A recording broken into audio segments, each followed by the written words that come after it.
You ask Tiger to solve. This deals with linear equations with one unknown.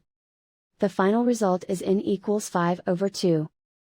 Let's solve it step by step. Simplify the expression. Expand the parentheses. Simplify the arithmetic.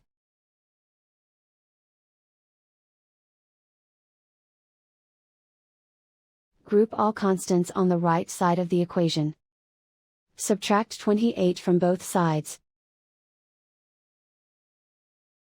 Simplify the arithmetic.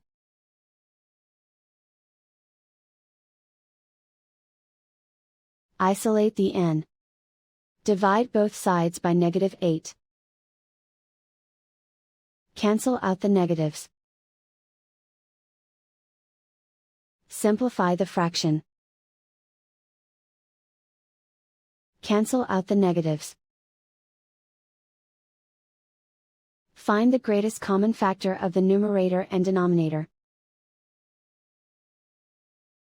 Factor out and cancel the greatest common factor. And so the final result is n equals 5/2.